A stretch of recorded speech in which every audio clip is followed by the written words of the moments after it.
লাগিছে? বিজেপি বহুত সহায় কৰি আছে। এবাৰ বিজেপিয়ে হ'ব।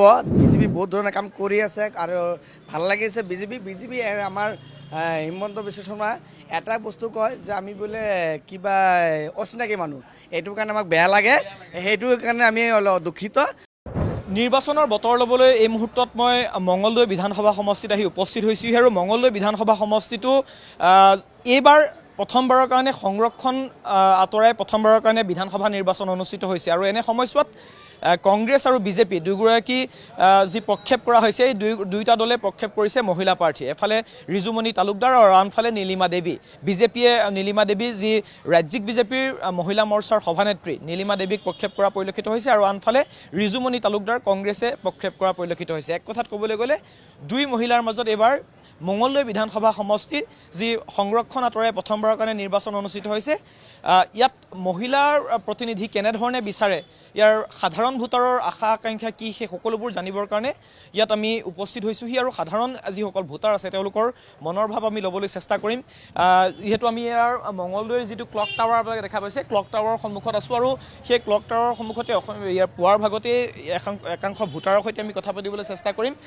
দাদা আপুনি ইয়াৰে? নামটো আপোনাৰ? মোৰ নাম অমিত তালুকদাৰ। দুগৰাকী মহিলা প্ৰাৰ্থী যুঁজ হ'ব বুলি ধাৰণা কৰা হৈছে, কংগ্ৰেছ আৰু বিজেপি। কেনেকুৱা ধৰণে কি আশা আপোনালোকৰ সাধাৰণ ভোটাৰ হিচাপে? চাওক, সাধাৰণ ভোটাৰ হিচাপেতো আজি বহুত বছৰে মঙলদৈ সমষ্টিটো সংৰক্ষণ হৈ আছিল, যিহেতু এইবাৰ সংৰক্ষণ মুক্ত হৈছে আৰু সংৰক্ষণ মুক্ত হোৱাৰ লগে লগে কংগ্ৰেছ আৰু বিজেপিৰ ফালৰ পৰা দুগৰাকী মহিলাকে প্ৰাৰ্থিত্ব দিয়া হৈছে। আৰু দ্বিতীয়তে এইবাৰ যিটো আমি পৰিৱেশ চাই আছোঁ, বিজেপিয়ে অভূতপূৰ্ব সঁহাৰি লাভ কৰিব আৰু বহুত ভোটৰ ব্যৱধানত বিজেপিৰ প্ৰাৰ্থীগৰাকী জয়ী হ'ব এইবাৰ, আমি সেই বুলি ভাবোঁ। আৰু পূৰ্বতে বসন্ত দাস আছিলে, তেওঁ কংগ্ৰেছ, তাৰপিছত বিজেপিৰ, তেওঁ যিহেতু বিজেপিত যোগদান নকৰিও তেওঁ বিজেপিৰ বা মুখ্যমন্ত্ৰীৰ পক্ষ লোৱা পৰিলক্ষিত হৈছিল। শেহতীয়াকৈ তেওঁ বিজেপিত যোগদান কৰিলে। বিগত 5 বছৰত কাম বন হৈছিল নে নাই মঙলদৈ? বিগত 5 বছৰে কাম বন হৈছে যদিও আমাৰ বসন্ত দাসৰ আগৰ যিজন বিধায়ক আছিল গুৰুজ্যোতি দাস, তেখেতৰ দিনত বহুত কাম হৈছে। যেনেকৈ আমাৰ স্কিল ইউনিভাৰ্চিটি আহিল, আমাৰ কেঞ্চাৰ হস্পিটেল আহিল, তাৰপিছত দৰং মেডিকেল কলেজ যদিও বসন্ত দাসৰ দিনত আহিছে, কিন্তু আমি জনাত সেইটো গুৰুজ্যোতি দাসৰ দিনাই চেংচন হৈ আহিছে, কিন্তু পিছত তেওঁৰ দিনতহে কাম আৰম্ভ হৈছে। কিন্তু পিছত বসন্ত দাসৰ দিনত ইমানো কাম হোৱা নাই যিটো গুৰুজ্যোতি দাসৰ দিনত হৈছে। এইবাৰ দুগৰাকী মহিলাৰ মাজত যুঁজ হ'ব নে একপক্ষীয় হ'ব যেন লাগিছে? যুঁজ হ'লেও একপক্ষীয় হ'ব বুলি মই নকওঁ। যুঁজ হ'ব, যুঁজ হ'লেও বিজেপিৰ প্ৰাৰ্থীগৰাকী অনায়াসে ওলাই যাব, ধুনীয়াকৈ ওলাই যাব। সাধাৰণ একাংশ ভোটাৰ আছে। দাদা আপোনাৰ নামটো জানিব বিচাৰিছোঁ। নমস্কাৰ, মই শেখৰ মজুমদাৰ, মঙলদৈ। কি হ'ব এবাৰ দুগৰাকী মহিলা আপোনালোকে বাছনি কৰাৰ সুযোগ লাভ কৰিছে, বিশেষকৈ কংগ্ৰেছ আৰু বিজেপিৰ দুয়োগৰাকী প্ৰাৰ্থী, যুঁজ হ'ব যেন লাগে নাই? নিৰ্বাচন যেতিয়া প্ৰতিজন প্ৰাৰ্থীয়ে যুঁজ হ'ব বুলিয়ে ভাবে, নিজৰ স্থিতিটো সবল বুলিয়ে ভাবে, কিন্তু যুঁজ এখন হ'ব। কিন্তু আগৰ কাম কাজ চালে বা আমাৰ চৰকাৰখনে যিখন চৰকাৰে কাম কৰিছিলে নিৰপেক্ষ ভূমিকাৰে চাবলৈ গ'লে, আগৰ যিজন আমাৰ বিধায়ক আছিল তেখেত কংগ্ৰেছ আছিলে, পিছলৈ তেখেত হেৰিত আহিলে, বিজেপিত যোগদান কৰিলে। তেখেতৰ পিছৰ পৰ্যায়ত অলপ কাম হৈছিলে। তাৰ আগতে কিন্তু আপোনাৰ যিজন বিধায়ক আছিলে আমাৰ গুৰুজ্যোতি দাস, তেখেতৰ দিনত বহুতখিনি কাম হৈছিলে।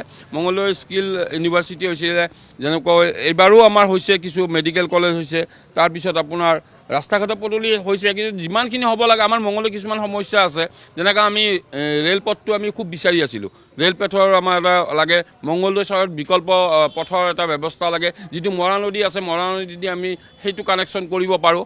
সেনেকুৱা ধৰণৰ কাম কাজ ল'লে আৰু আমাৰ সাধাৰণ ৰাইজে কি বিচাৰে যে মানুহখিনি অলপ মানে সুন্দৰভাৱে থাকক, নিজৰ কৰ্মক্ষেত্ৰত যাতে ইয়াতে জড়িত হৈ থাকিব পাৰে, সেনেকুৱা এখন চৰকাৰ বিচাৰক আৰু আমি সততে লগ পাব পাৰোঁ, সেনেকুৱা এজন মানুহ আহক আমাৰ মাজত। এই মুহূৰ্তলৈকে কেনেকুৱা ধৰণৰ সাধাৰণ ভোটাৰ হিচাপে শক্তিটো কাৰ দেখি আছে আপোনালোকে, বিজেপি কংগ্ৰেছ, যদি একদম নিৰপেক্ষভাৱে সেই প্ৰশ্নটো কৰোঁ? তোলাচনীত আমি ধৰক ৰাইজৰ মতামত চালে, তোলাচনীত যদি আমি জোখ মাপ কৰোঁ, তেতিয়াহ'লে ভাবিম যে শাসকীয় পক্ষ আমাৰ নীলিমা দেৱী বাইদেউৰ যিটো ভূমিকা আছে বা দৰঙৰ ভিতৰত, তেখেতে বহুত পুৰণি কৰ্মী, বিজেপিৰ বহুত পুৰণি কৰ্মী, তেখেতে হয়তো 35-40 বছৰ তেখেতে দিলে অসম আন্দোলনৰ এজন সক্ৰিয় কৰ্মী। মই সেইবোৰ কথা ক'ব নাযাওঁ, কিন্তু তেখেতৰ ভাৱমূৰ্তি এটা আছে গাঁৱে ভূঞে। আৰু যিহেতু আমাৰ কংগ্ৰেছৰো আমাৰ দেখিছোঁ যিগৰাকী প্ৰাৰ্থী, তেখেতৰ হয়তো বহুত মানুহ আছে। কিন্তু এটা কথা কি, তেখেতে বহুতে এটা কথা ওলাইছে যে তেখেতে মানে আমাৰ স্থানীয় নহয় বুলি কয়। কিন্তু সেই ক্ষেত্ৰতো ভোটাৰে বিবেচনা কৰিব কাক দিলে কেনেকুৱা হ'ব। কিন্তু যদি আপুনি বিচাৰে ৰাইজৰ ফালৰ পৰা বিচাৰে, তেতিয়াহ'লে দেখিব যে মানে নীলিমা দেৱীৰ মানে এটা ৰাজনীতি, এটা মানে সমাজখনৰ প্ৰতি এটা ভূমিকা আছে। যিহেতু সাধাৰণ যিসকল ভোটাৰ, সেই ভোটাৰৰ মনৰ কথা আমি জানিবলৈ চেষ্টা কৰিছোঁ। আপোনালোকে কিবা ক'ব? আপোনালোকে মঙলদৈৰ ভোটাৰ হয়নে নহয়? কি হ'ব এবাৰ? দুগৰাকী মহিলা, এবাৰ কংগ্ৰেছ, এবাৰ বিজেপি, কেনেকুৱা যুঁজ, কেনেকুৱা ধৰণে হ'ব? বিজেপি হ'ব। বিজেপি হ'ব। বিজেপি হ'ব। কিহৰ কাৰণে বিজেপি হ'ব? আগতে কংগ্ৰেছৰ আছিলে, তেতিয়া এবাৰ বিজেপি কিয় হ'ব বুলি ভাবিছে? বিজেপি বহুত সহায় কৰি আছে। বিজেপিয়ে সহায় কৰিছে। সহায় কৰি নামটো? জাকিৰ হুছেইন। জাকিৰ হুছেইন। সংখ্যালঘুৰ কাৰণে বিজেপিয়ে কাম কৰিছেনে? কৰিছে। কৰিছে। আপোনাৰ নামটো? আব্দুল ৰহমান।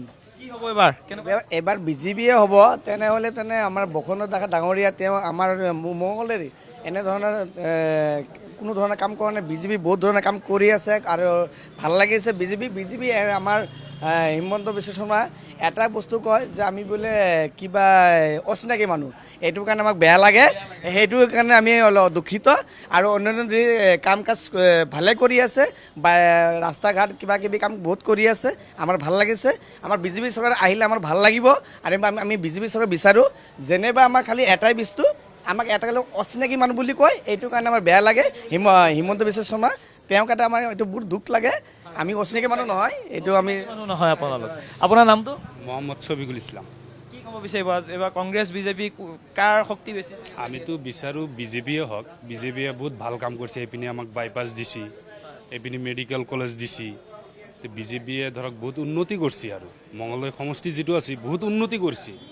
আগৰ নিচিনা ধৰক যিটো আছিল মঙলদৈ, এতিয়া সেইটো নাই। সেইকাৰণে মানে ধৰক অলপ আগতে দাদাই যিটো ক'লে, মানে ময়ো সেইটো অলপ মানে কৰিছোঁ, যাতে কি বুলি ক'লে দুখ লাগে। অচিনাকি ক'লে দুখ লাগে। আমাৰ পূৰ্বপুৰুষৰ বংশৰ মানুহ ইয়াতে আমি অচিনাকি কেনেকৈ হ'লোঁ, এইটোৱে কথা। নামটো কি আপোনাৰ? অৰুণ মণ্ডল। কেনেকুৱা কি দেখিছে এবাৰ ইলেকশ্যন? বিজেপি, কংগ্ৰেছ? এইটোতো বিজেপি পাছ হ'ব। বিজেপি সাধাৰণ ভোটাৰসকলৰ মনৰ কথা এয়া। তেওঁলোকে ইয়াত সংখ্যালঘু যিসকল লোক আছে, তেওঁলোকেও মনৰ কথা কৈছে, বা যিসকল ইয়াত সংখ্যাগুৰু হিচাপে আছে, তেওঁলোকেও মনৰ কথা কৈছে। তেওঁলোকে মুখ্যমন্ত্ৰী বা বিজেপিৰ কাম কাজক লৈ সন্তুষ্ট, কিন্তু মুখ্যমন্ত্ৰীৰ কিছুমান কথাই তেওঁলোকক মাজে সময়ে আঘাত দিয়ে, যিটো তেওঁলোকে নিবিচাৰে। আৰু এনে সময়ছোৱাত দুগৰাকী মহিলা প্ৰাৰ্থী, আৰু সেই দুগৰাকী মহিলাৰ প্ৰাৰ্থীত ভিতৰত মঙলদৈত প্ৰথমবাৰৰ কাৰণে হয়তো কোনোবা মহিলা প্ৰাৰ্থীয়ে বা মহিলা যি প্ৰতিনিধি নেতৃত্ব দিয়াৰ সুযোগ লাভ কৰিব। কিন্তু কোনগৰাকী হ'ব সেয়া 9 তাৰিখে বাছনি কৰিব ইয়াৰ সাধাৰণ ভোটাৰসকলে। আৰু এনে সময়ছোৱাত এই 9 তাৰিখে EVM-ত বন্দী হোৱাৰ যিটো ভাগ্য, সেই ভাগ্য 4 মে'ত ইয়াত যিহেতু ৰাজহুৱা হ'ব, বা 4 মে'ত পোহৰলৈ আহিব। এনে সময়ছোৱাত মঙলদৈবাসীয়ে কি বিচাৰে, উন্নয়ন কেনেধৰণে বিচাৰে, বা কাৰ নেতৃত্বত উন্নয়ন বিচাৰে, সেয়া সকলোবোৰ এই সাধাৰণ যিসকল ভোটাৰ আছে, সেই ভোটাৰে নিৰ্ধাৰণ কৰিব। মঙলদৈৰ পৰা ৰাতুলৰ সৈতে মই লক্ষ্যজিৎ গোহাঁই, NKTV+।